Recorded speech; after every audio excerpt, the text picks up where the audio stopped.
I am becoming an old man. Every day I feel new aches and pains. I see my hair slowly turning gray. As of right now, gray is about to overtake the black of my natural hair color. My wife sweetly tells me this looks dignified on a man. My memory isn't what it once was. I find myself searching more for thoughts, and this will probably only get worse as more time passes. Losing grip on my body is one thing. It's something I knew would happen one day, and I understand as part of this whole deal.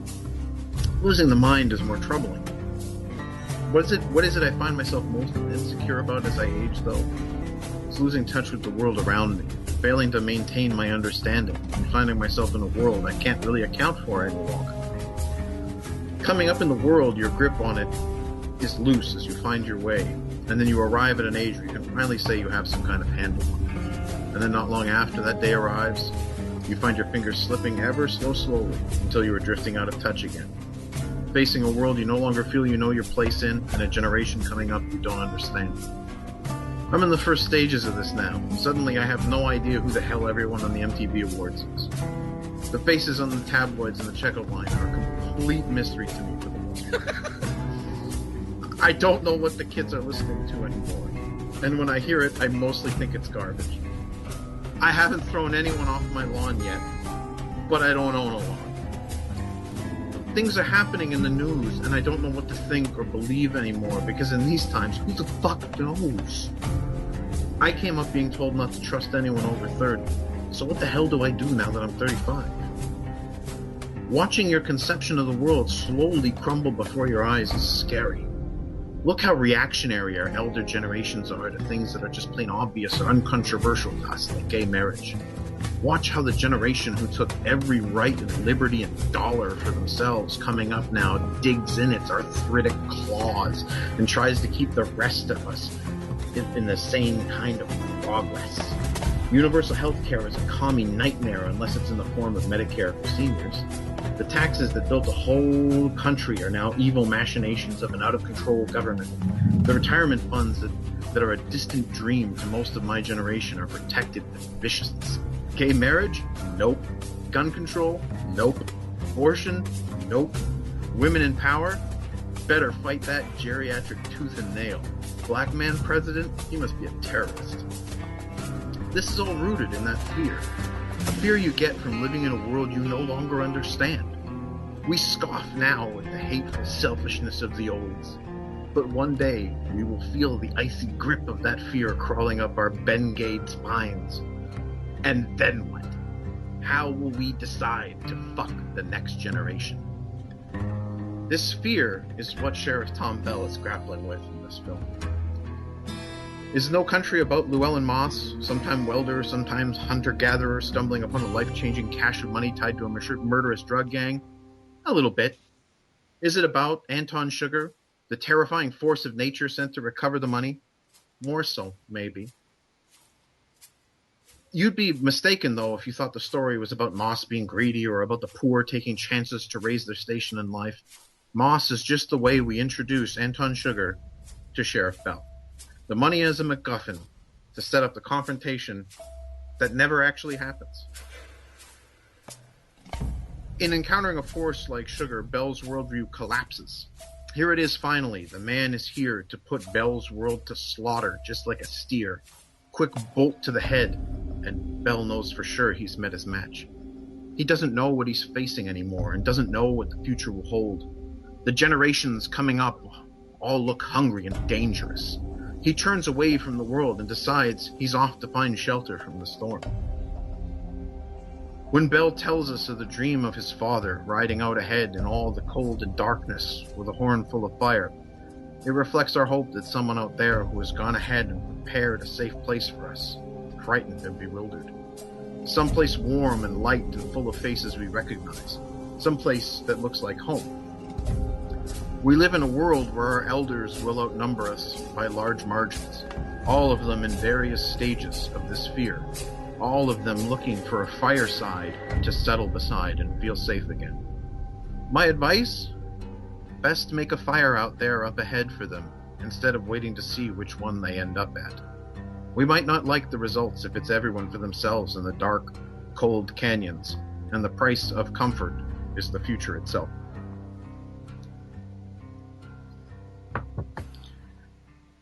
So yeah, fuck old people. Those greedy That's what we fucks. walk away with. Fuck the elderly. Oh my Those God. greedy old fucks. Dave, this time around, as opposed to All the Pretty Horses, the filmmakers have a stranglehold here on Cormac McCarthy. It's a masterpiece. This film is a masterpiece. Yeah. And it's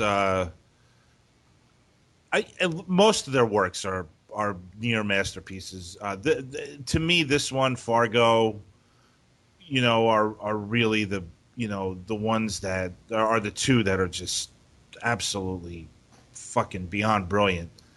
But I can't help but think about what you're saying about what the movie's about, and how the Coen brothers, they kind of like, I mean, the whole thing with Sheriff Tom Bell, and how, I mean, it's just like, it's so played low key, but it's what this movie's about, and yet it's just very soft and silent in the movie, Yeah, it's not at all. It's not blatantly obvious, right? That the central conflict of the film is Sugar and Bell. Absolutely. But that's what it is, and they never see each other, never encounter each other ever. Right. I mean, it's they get close in that motel room. Yep. Yeah. When he goes into the motel room, which is brilliantly shot, man, and friggin' lit. Like, Deakins is obviously the Coen brothers recognizing Deakins of genius cinematographer, man. Yeah. That scene is beyond brilliant, right? Every scene is, Joe. And we were talking about how boxed in and closed in we were watching All the Pretty Horses, and this one is just the opposite. I mean, you feel every scene, everything that's shot, like you feel everything that's in the room, or everything that's in that landscape, everything that's on the road, everything that's in a car, everything that's in an office, everything that's in a motel room. It's just, how do these guys pull this stuff off? I mean, that's my question. I mean, they are. I mean, they are in American cinema are just beyond almost anything and anyone. It's killer. You're right. Let's all go home. Coen brothers are the best. Coen brothers are awesome. Hell yeah, Adam. They are two of my four favorite living directors. Joe, when he was on Mimosa with me and Max, we talked about the Coen brothers specifically a lot, actually, because I love the Coen brothers, and what I'm discovering as I get a little older and have more perspective on just life and specifically their films, and as I see the films again and again, I've absolutely seen an emerging theme that goes through really all of their movies. Now there's a few in there I haven't seen in a while, but the main ones that like Fargo and Raising Arizona and certainly No Country for Old Men, it's that there's this theme where you have a character who makes a choice, a very distinct, definitive choice that goes slightly against their character, against what they would normally do. And that choice plants them into a position where they have sort of cast their fate and sort of sealed their fate as well. And so like in No Country for Old Men, as soon as Moss, who, we get the idea he's a welder, he's a hunter. We get also the idea maybe he's a petty criminal. Maybe he's not a wholesome dude necessarily through and through. He makes a choice to go and bring the guy some water in the truck against his better judgment. As soon as he does that, he has sealed his fate, whether he knows it or not. And that cut what Joe and I were talking about on Mimosa when we were talking about The Man Who Wasn't There and oh my gosh, what was the other one we were talking about? It was The Man Who Wasn't There and Big Lebowski. We were definitely talking about Lebowski. Lebowski. Same thing. This concept of nihilism where it's just, we're dust in the wind and it all ends up with us being dead, basically. Right. And these characters always make that choice. And he made that choice. Llewellyn Moss makes that choice and seals his fate. And that's just another just thematically. And there's a lot of parallels, if you ask me, with the characters and the plotting and the pacing of this movie as Raising Arizona. In many ways, you've got Leonard Smalls and Anton Segura are such similar characters. They do the same thing. They shoot innocent animals on the side of the road as they pass by. Very true. And there's other similarities too that just jump out at Right. me more and more as I watch them. But And then even in Fargo, the Grimgene character, yeah, is just soulless and murderous, and he doesn't give any second thought. I mean, just that scene in Fargo, when Buscemi's character Carl Showalter's pulling the police officer, from the side of the road, and that car goes by. Just the way who's the Peter who's the actor? Stromae, yeah. The way he calmly and coolly just puts the car into motion, and he's smoking that cigarette, and he flicks it calmly out the window, and he goes after those that poor couple that gets murdered. It's there's that soul, like that calm soulless shit. You're right, and it's just like Anton Segura. And what's interesting in both those characters, but definitely with Anton Segura, he has a code that he lives by, and he's the only character in that film, in No Country for Old Men, that has a code that he does not waver from. And all the other characters kind of waver on their code. They make decisions that are out of the scope of what they normally would do, except for him. He plays it by the book until I think there's a nice moment at the end where he's with Moss's wife, and she challenges his code. She doesn't play along with the coin toss, and his code, which is a black and white kind of code, it throws him off. I think it really throws him off. And then look what happens to his character. He is damaged as he's leaving. He's not. That's a great point. He's not paying attention to. He's broken. Yeah, because literally, physically, he's broken. You got a bone coming out of your arm, Mister. I mean, I think that's true.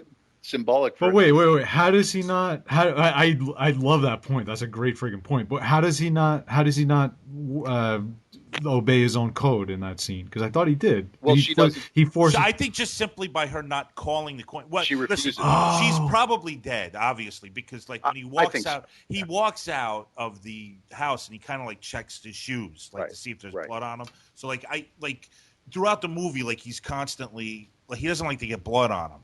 When he shoots the one guy in the shower, he puts the curtain up, or when he puts his feet up after he killed Carson Wells, which is another great scene with Woody Harrelson. Yes. That's a really great scene. But yeah, I think just simply by her not participating in that little game that he says it.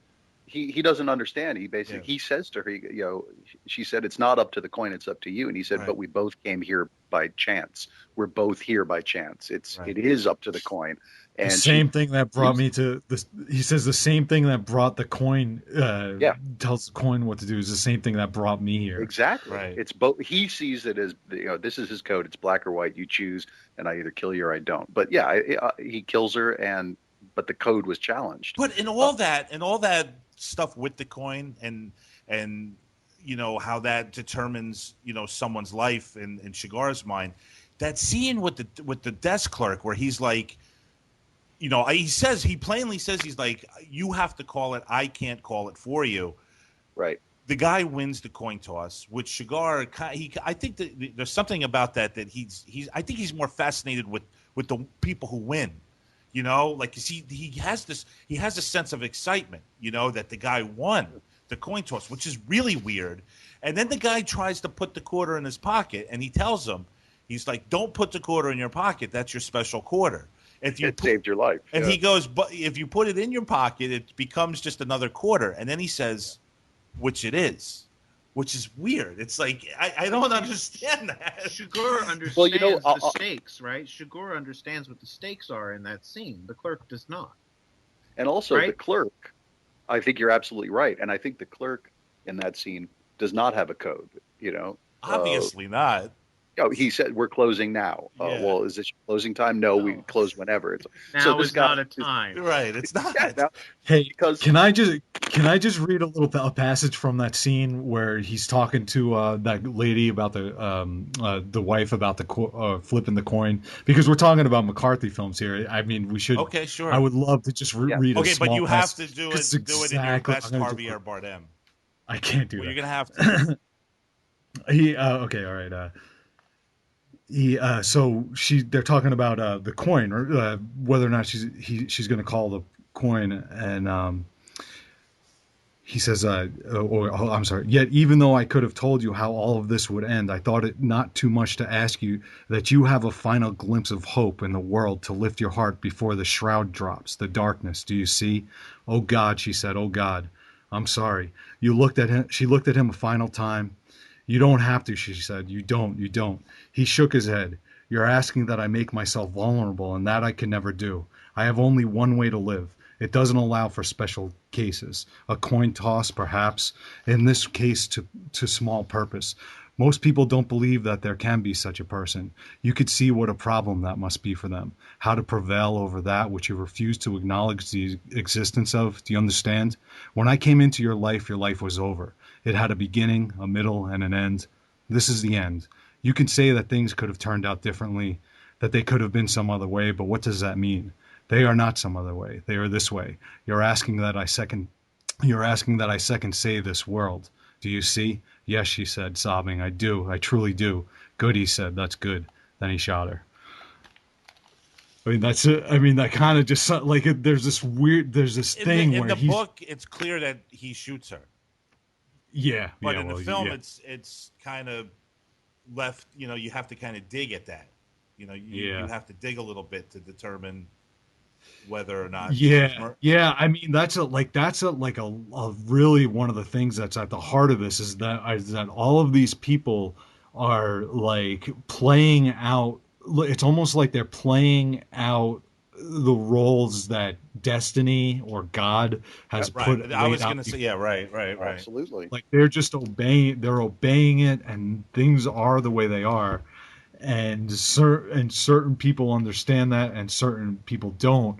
And Dave's absolutely right that this book is about Belle, who fate has chosen as to play the good force of nature, and to look out over his flock, to be the sheriff and to look out over his people. And there's always that opposite of this guy, And one of the things that this evil fate has dictated that the accounting is scrupulous, and he's sort of like collecting up the debts, the Grim Reaper, that's all well put, and I agree. And there's one character that Segur does not kill in the book that he encounter, or in the movie that he encounters when he goes into the mobile home park office. And and the clerk too, the store clerk. Well, the clerk wins the toss, so right. He actually was 50-50 chance, but he doesn't kill the woman that refuses to tell him where Moss works. And the reason I think that is because she lives by a code too, and she does not waver in her code. Oh man, that's awesome. That's so true. Because that's 100% right. And she's so strong. Like he's baffled by her and her strength and her conviction. Like he is like. That's so fucking great, Adam. That's funny, but think of it another way. Maybe this is just the Coen brothers, but what if he was just about to kill her, and then right when he was about to kill her, someone flushes a toilet in the next room, it's almost like he's distracted, and then he just walks away. He's distracted, and I think they almost take you down that road, like, okay, there's a witness, but he would just kill that person too. I mean, this guy is, he's taking cars from people and he kills them, so he doesn't leave witness standing. That's true. But I think he, in a weird way, respected the fact that she lived by a strict code like himself and was unwavering and unflappable, and there was a sort of twisted little respect for that, and so he lets her live. It's also been suggested before. It's also been suggested too that by the Carson Wells character that Segur and Wells have been face to face before in the past. Yeah, which I don't know if See, to me, Wells seems like the Wells character seems a bit phony to me. But I don't know if they had actually met face to face before, you know. Well, he's operating on mercenary directives or whatever. You know, he actually says that somewhere in the film that he when talking about Shigar, he says he lives above he lives by a principle that transcends drugs and money. You know, where that guy is just operating on a lower level. But I'm just talking on the Shigar. Letting because Adam's right. I mean, it's obvious. Nobody, anybody that sees him is murdered. And that guy when he kills Stephen Root too, it's not known whether or not the guy that's in that office with him too was murdered by Shigar. True. I mean, there's nothing that suggests that he was or wasn't. He kind of leaves it neutral. It's kind of like, did you see me? Because the guy's like, are you going to shoot me? And he's like, well, did you see me? Yeah. And that's the question that he poses to him, right? We're talking Cormac McCarthy. We're talking the Coen brothers. We're talking about Shigar and murder, which is awesome. Max, brother, how you doing? I'm really enjoying this conversation. It's pretty good. I like listening to you guys. So tell me about No Country for Old Men. I mean, I don't even know where to begin. It's so funny. Every time, the cutting room, we assign movies to each other, whatever. And I could have seen the film 10 times. I've probably seen No Country, maybe 6 or 7 times. I got it. But, when you're watching it with a sort of, all right, I mean, who the fuck am I, again, to be critical? But if I'm watching it with sort of what can I bring to the show? How can I watch this with a critical eye? These films become, especially the ones you love, they become so much better. And listening to this conversation and the fact that Adam compared Leonard Smalls to Bardem, I mean, I feel like I have taken the Coen brothers for granted for so long. And what's so great about those fuckers is that if you've ever seen them interviewed, they sit there, they have this third eye knowing brother thing going on, right. And they just sit and giggle and talk about the most ridiculous things that have nothing to do with the big, deep, grand picture, Right. It's always about, I mean, they talked for 5 minutes about, oh, come on, Gar from Mask. Who's our boy, Adam? Sam Elliott's mustache. Yeah, so we were really excited because we were really excited about Sam Elliott. Oh yeah, Sam Elliott came in. Yeah, it was just so excited because he's got this mustache. Yeah, it was really funny because he has this mustache, bushy, bushy mustache. We thought, well, it'd be really good to cast Sam Elliott because we thought it'd be good to cast him because the mustache goes over his lips. Yeah, it goes over his lips. So it goes over his lips, and if he messes up any lines and we have to dub him later, you won't tell because it's just a moving mustache. I mean, it's mind-boggling that they are so otherworldly, and they make so many. Even a Coen Brothers little movie that kind of slips under the radar. I went and saw A Serious Man in theaters. I love A Serious Man. It's brilliant. It's great. What am I doing? Why am I watching this film? Why am I watching this opening sequence with the Dybbuk, which was unbelievable? And by the way, that's another movie that follows that same pattern of a guy that makes a choice, and it's a choice that goes against his nature, and he sets his fate in motion. Adam is extremely obsessed with the film noir motivations that it's like the man whose fate falls upon, and then he has a small character flaw that he ends up trying to unravel throughout the rest. Adam is obsessed with it, and on the Mimosa when I was over at Max's, I was I think that there's something going on with Adam.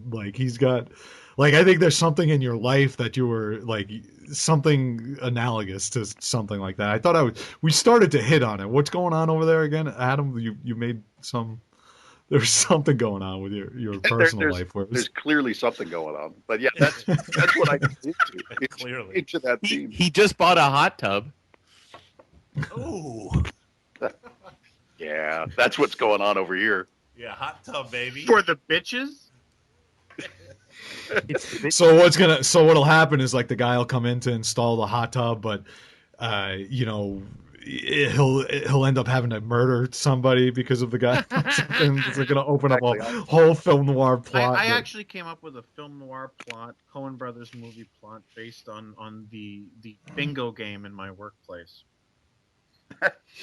There's a long-standing conspiracy theory that the bingo game that we play for a coffee shop gift card is rigged and has been rigged for years. And so I came up with this whole plot whereby you know, the boss, the guy who's sort of rigging the game and telling the executive assistant who should win each week, ends up getting, you know, in a position where he might get busted, and he's, you know, spent all of his money, you know, buying big houses and fancy cars and, you know, living very extravagantly and beyond his means. And this is horrible. Why am I doing this? I just realized, I'm like, wow, this is going to be funny to like 2 people. I do work at a coffee shop. None of them are currently on the line. Dave, you work like, in a coffee shop? Ever listen? You work in a coffee shop, Dave? No, I don't work in a coffee shop, but no, I work for a medical. Where do you work that has bingo? We do this like bingo game. It's a medical company. We make medical equipment. Okay, so you do have a job. Yes. Okay, so the writing was just supplemental, or it was. Well, I was doing it like as my thing for a short time, and then discovered there's no money in it. So yeah. Yeah, but you're still writing. You wrote this. There's like painful like money that you can make by like, you know, doing things that make you want to die. And, right.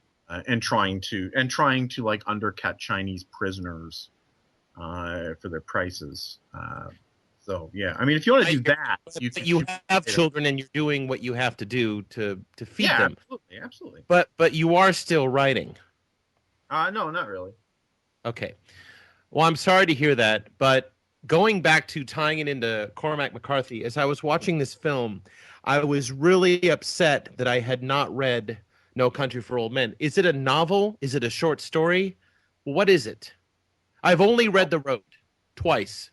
It's a novel. It's an entire novel. Because I got to tell you something. It really feels to me that if I was Cormac McCarthy and I was sitting in a theater and I was watching this film adaptation of my novel, I would be sitting there so rock hard watching these actors, watching these scenes that are bone chilling. This fucking movie was sawing into my flesh. I couldn't believe it. And I've seen it, like I said, I've seen it a bunch of times. Yeah. But for some reason, watching it with a heightened focus, I was gripped to my... Yeah. It's amazing. Yeah. I couldn't move. Yeah, I don't know about anyone else, but when I first saw this film, it was one of those films that I watched and then watched again the next day. Like, you know, when I first saw it, somebody had gotten me a for your consideration copy. So I kind of saw it in between. I didn't see it in the theater, stupidly, but I'd seen it in between its theater run and its release on DVD. And somebody gave me the copy. I watched it at nighttime, went to sleep, woke up, and I'm like, I'm putting it on again. You know, it's so open, man, and that's why, you know, we were talking during Pretty Horses about that film's failure to capture the spirit of McCarthy's writing. Yeah.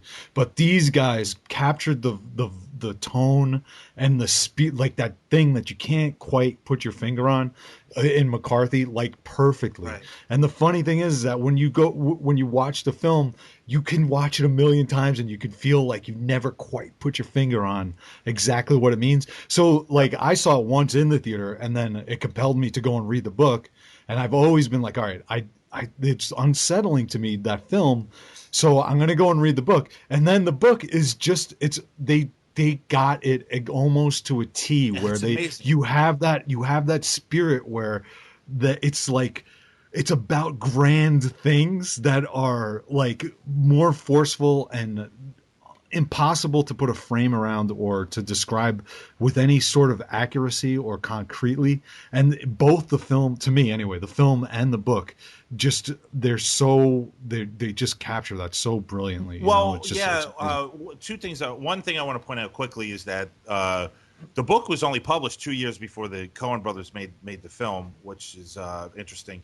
But Joe, I mean, the Coen brothers are, I mean, super well known for their screenplays, their dialogue, their original screenplays. And this, they've only adapted the Odyssey. Homer's The Odyssey for the Oh Brother Where Art Thou before. Yeah, right. That was the only other film that they use that they had a book that. But still, they're taking. They did Lady Killers, which was based on a French. Oh, that's right. Based on another film. I'll tell you, if there's, and I don't know about anyone else here. I mean, that to me is just like one film that I just could not get in. I could not get into that. That and Intolerable Cruelty are just two movies I agree with you, Tom. I couldn't. I like Intolerable Cruelty. Yeah. I agree with you on the Lady Killers. But let me tell. Who was talking about?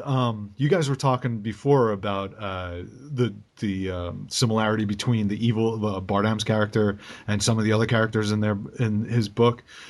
I mean, in their films, and I mean that's a real eye opener because it's something that is really obvious, and I'm so dumb not to have picked it up, but this book has that evil incarnate character who's operating from a different plane, and it's so obvious that they have that same character over and over again, like in Raising Arizona, like you guys were saying.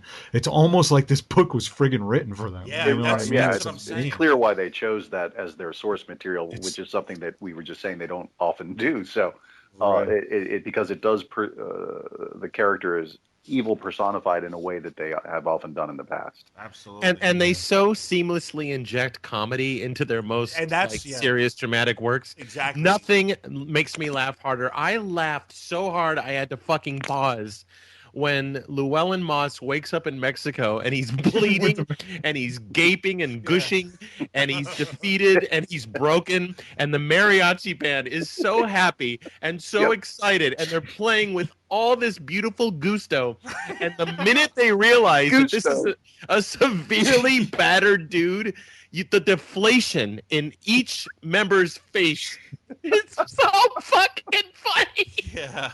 And all those side characters, you're talking about the mobile home dump, and I mean, the guy, I don't know where the fuck they find these people. And it was the same thing in Fargo, which Fargo for me is their finest hour and probably always will be. I can't imagine anything better than Fargo. But my God, I don't know where the hell they find those people. They can't be actors. I know, and they're writing, but here's the thing that, like, in Fargo, they're writing these characters, and it's so funny because, like, I remember having a conversation with Joe, our friend Joe Taverny, Christiana, long time ago. We were sitting around watching Raising Arizona, and him and I were like enamored, like, by the Emmett Walsh character, at the beginning, that's talking about a spherical object that's resting on the side of a highway. Resting in the middle of the highway. Exactly. And him and I a sandwich in one hand and his fucking head in the other. And him and I are like, we're like 19, 20 years old, and we're interested in movies, and we're trying to, just understand film to its fullest. And we're both like, where does something like this come from? Where does a character like this come from? And why is this character who's only in the movie for like 25 seconds so friggin' powerful? And I remember Joe Taverny saying to me, he's like, they just got to know somebody that's like that, and they just remember them, and they inject them into all these pieces. And they have to be so aware. Like, because Max is talking about, like, just how great Sam Elliott is because of the way his mustache is. It's like their eyes are just so wide open, possibly, to, like, every detail in humans, everything. Their manner of speech, the way they look, just everything. I mean, it's just something that's so extraordinary. Well, they definitely have a faculty of play, like it just seems like they have a lot of fun doing it. So they never take it too seriously that they forget that this is all, it's play, like art making, filmmaking, it's playing, so you go and you amuse yourself, and when you're doing it with somebody who like like your brother, you usually come up with something that's really loose and fun, really vivid, Right. and a lot of fun, a Right. product of play, I mean, yeah, go on, Max. No, I was going to ask if you guys ever saw a film called The Last Burial of Melquiades Estrada. Oh, so good. Such a great film. What's that? That's one of those films where, like, Tom had that experience where he watched No Country and then had to watch it the next day. I watched that film in the afternoon, and at night I had to show my wife, and I forced her to sit down and watch it. Did you and I watch that together, Max? Yes, we did, dude. We and did. and at the end of it, my wife's like, "Okay," and it was like, "No, but don't you?" That's the worst. You guys, that film is the companion piece, because I got to tell you something. The ending of No Country puts me in a depression every time. Yeah. Because Tommy Lee really never gets his man. And how great is it? How great is it that Llewellyn Moss's death is so just like a true crime scene? It doesn't even fucking matter anymore. Yeah. You get him in that last moment where he's talking with that random chick by the pool, and he basically says that, there was that finality in that scene, and then the next time he's playing dead. Dude, what You've does got she... explosions of violence that are so Coen-esque and so exhilarating and just unsettling, and then you've got that, and they really navigate the waters there with the violence. It's so cool. His decision, I mean, he decided to spend time with that lady, right? That's what they lead you to believe. That's what I'm saying, and it makes sense of with what you say, Adam, about decisions and deciding your fate and all that. Because if he ignores that, he's probably sharper and maybe escapes that. Yep. And instead, beer led to more beer, which, means you're not as sharp. So, I mean, yeah, that's interesting. That's really interesting. Some other people who break the code in the movie as well are the drug cartel guys, who presumably have Sugar hired to go and get the stuff. They also had another group of guys, and those are the guys who got Llewellyn. Right. And Sugar even mentions you get the right tool for the job. Right. You need one tool for the job. Right. That's it. Absolutely. And Max, I'm so this. There's constant comedy in No Country for constant comedy. I mean, in almost every scene, there's something. You guys, the map of the motel, trying to figure out which room with that lady behind the desk. It's just brilliant comedy gold. Yeah. And you see the Coen brothers sitting there snickering. They have blown so many of their own takes, they've admitted, because they've been snickering. I am sure. Listen, guys, I cannot, every time I watch this movie, I am literally gut-wrenching laughing at, when the guy goes, "You mind riding, bitch?" And then the next shot, you just see Shigar sitting in the middle. It's great. It's great. It's ridiculous. And then he gets out of the truck, and they start investigating the scene, and Shigar's like, "You got a Scroogey?" It's just so stupid. But just that shot of him just sitting in between these two schmucks, this cold-blooded psychopath with that stupid haircut. Brilliant. Sitting in the middle. But hey, guys, I mean, the Coen brothers and Max, I love the fact that you hit it on the head with the comedy, because it's in Fargo. Fargo is a deeply dark, disturbing movie, but each and every scene there's something to laugh at. I actually consider Fargo a comedy, a dark comedy, if I had to give it a genre. Yeah, I mean, is there a movie that these guys made where they've ever just left comedy out? I mean, no, right? I mean, it's no. You know what's a really underrated film of theirs is Burn Notice. Oh, Burn After Reading. Burn After Reading. I'm sorry. Listen, I hail Burn After Reading as a better comedy, or I find Burn After Reading. Let me put it to you this way: I find Burn After Reading funnier than The Big Lebowski. No, I don't know about I don't know about that. It's a great film. It is a great film. I do enjoy That's it. just like your opinion, man. Yeah, exactly. Yeah. But it is, Hey, and Tom, that's is all. that based on a book, Burn After Reading? No, Bert? no, It I is. don't think so. I think that's an original screenplay, Max. Wow. Then they'll just come up with their own shit and. It was based on I believe it was based on an actual situation. An article?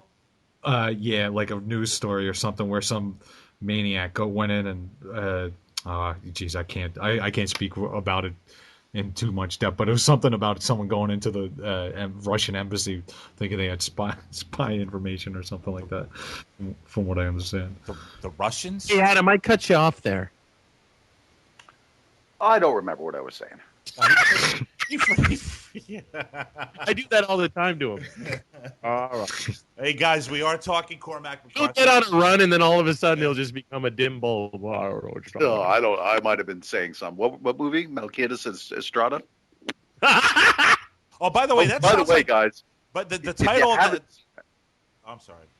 if you haven't seen that movie, you need to see it. And Max, didn't Tommy Lee Jones direct that film as well? That's correct. He directed that film. He plays a border sheriff, and Lee Von Helm plays a very blind man. And Barry Pepper delivers the performance of his lifetime. I like Barry Pepper. Yeah, he's great. Yeah, Hey, Adam, he's awesome as Awesome as Roger Battlefield Earth. Maris. Oh, in 61. Yeah, he's great in that. What's the name of that movie that was directed by Tommy Lee Jones, Max? That you're recommending? The Three Burials of Melquiades Estrada. Why does it sound like a movie that Billy Barrasso would assign everyone? Wow. Why is it Billy on this show? Yeah, guys. Sometimes I just take off some of the shows. Can't really be bothered.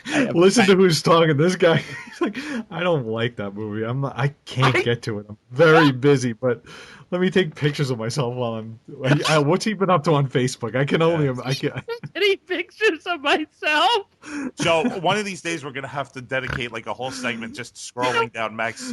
We really should. Max's wall and just examining and discussing every little detail of his life. Yeah, what time should I come on? Look, can you guys tell me when you're done talking about the thing that I find boring? Here's because Max's wall. Like the first thing you see is like a picture of like a left-handed black glove laying on the side of the street. I have no time to watch any of the pretty because I need to photograph. Dogs, I find a black glove on the sidewalk. I take a picture of it. It doesn't. Yeah. And then write like a 10-paragraph assessment. I'm multing. It's not 10 paragraphs. Now listen. Can I tell a Stephen Root story? Oh, please do. I wish you would. Yeah, we'll be quiet for that one, Max. Go ahead. Okay. I'm not being braggadocious, as Gramps would say, but I have had the honor of working with Steven many times in the booth on Kung Fu Panda. And he's an extremely sweet, down-to-earth dude, but he's a little eccentric. And one time he came in, and there was a stool next to his setup, with the mic and the headphones and everything. And he lays out about, speaking of vitamins, as we were earlier, he lays out about 38 vitamins on this. Pulls them out of his pocket, and they don't even come in a bag. There's multicolors. There's gelatinous ones. There's big horsey ones. There's just a lot of pills. I'm like, what is all that? Oh, my wife likes to keep it's on this program with the vitamins. Dude, he didn't say vitamins. He did not. And he just started to pound one vitamin after the next. Oh, my God. He's working his way through the biggest pile of vitamins you've ever seen. I recall you texting me as that was happening. I was getting real-time Stephen Root updates. Yeah, why are you taking pictures of random left-handed black gloves and not pictures of the vitamins? The vitamins. I did take a picture with Steven. It's on Facebook. He's a heavy guy, right? No, he's lost some weight. I think he lost it working amongst gay people on True Blood. Oh. Probably that program his wife has him on. He's on like every show on HBO. He's on everything. Yeah, he's on Boardwalk Empire. He was on the Newsroom. He's just Good for him. Good for Steven. Yeah, He's popping up everywhere. Although his best work has got to be either Office Space or as the voice of Bill Dauterive on King of the Hill. Thank you. I love Office Space, Adam. You know, that's a great point about the Coens. Their Americana is just is glorious. Hey guys, let me ask you something. If we were going to be critical at all about the film version of No Country, would it be that around the third act it begins to kind of, I don't know, dissipate a little bit, kind of disconnect a little bit? I don't think so. Can I answer that question first, Joe? I know what you're saying, and I hear this a lot. And I've always said that if the film ended when right after the car accident and like Anton Chigurh started to walk away, and then they cued like some kind of like Creedence Clearwater Revival song or something, and the credits started to roll, like people would love that ending. But that ending with Tommy Lee Jones talking to his wife, it's a little bit different. It's it's kind of cuts what out was of that brother in the wheelchair? Oh, Barry Corbin, right? It was Barry Corbin, Uncle Bob. Yes, it was. Yeah. Uncle Bob from Urban Cowboy, or the General from War Games. So he's still kicking. I always thought he died when Uncle Bob died. No, he's rolling still. So He was a regular in Northern Exposure too. That series. That's right. Corbin so do you was? think that's the scene about disappointment in Tommy Lee with the brother, the older brother?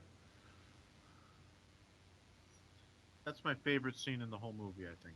Yeah, I was just gonna say, Max, going to your point is like directly related to what Dave was sort of talking about in his review. Was like, I thought it was a flaw as well. Like the first time, it's unsettling because you're following this cat and mouse game for so long. It's such a staple of cinema, and you're so familiar with it. And the Coen brothers do it so well, like so masterfully. But then all of a sudden, it kind of shifts gears, and it feels awkward or like a weird shifting when it goes back to the Tommy Lee story. It becomes evident again that this film isn't about that cat and mouse story. It's above that. It's above yeah.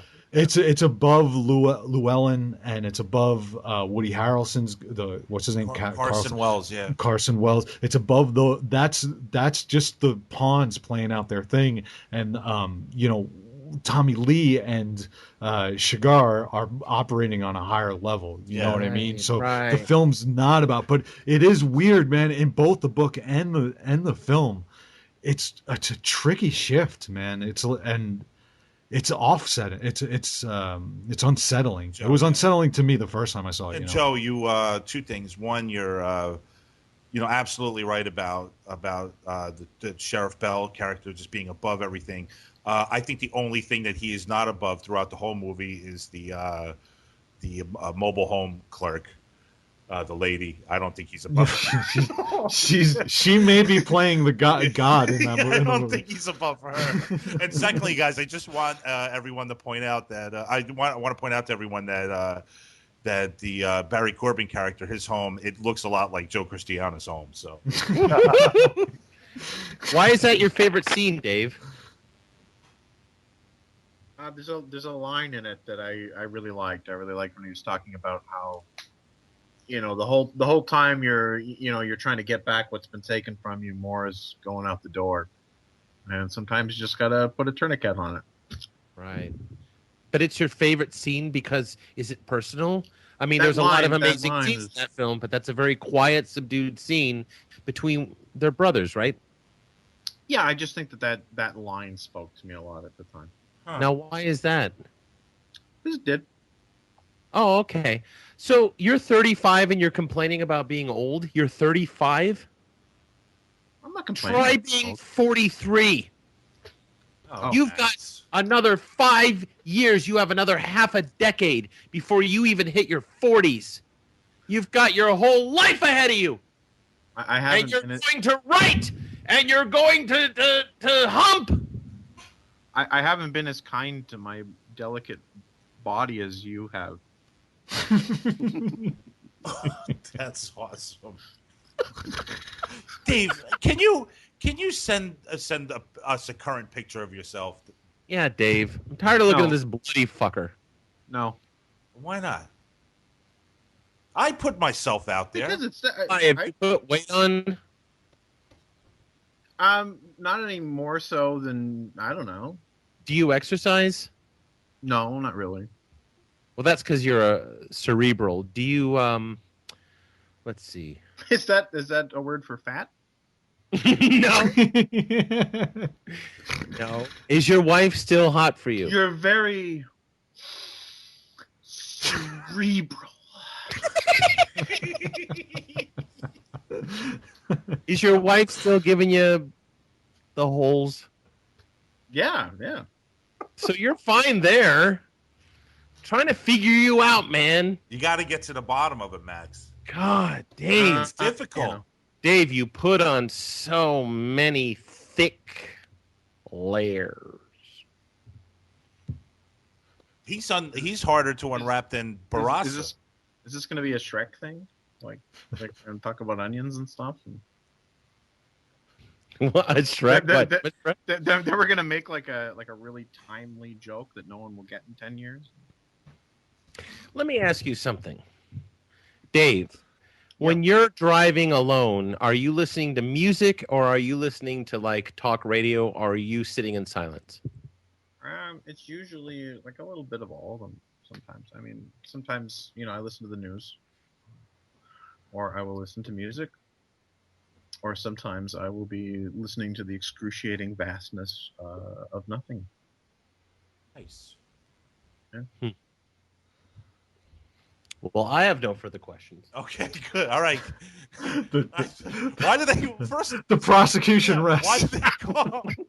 Why do you call Adam the counselor? It makes no sense.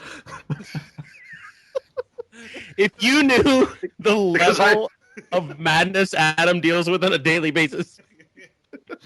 Oh man! Hey, listen, guys, we're gonna put the Coen brothers and No Country to rest.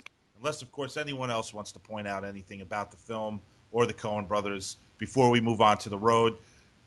We have a whole nother segment. We're going to be talking Cormac McCarthy in that segment. We're going to be talking the road.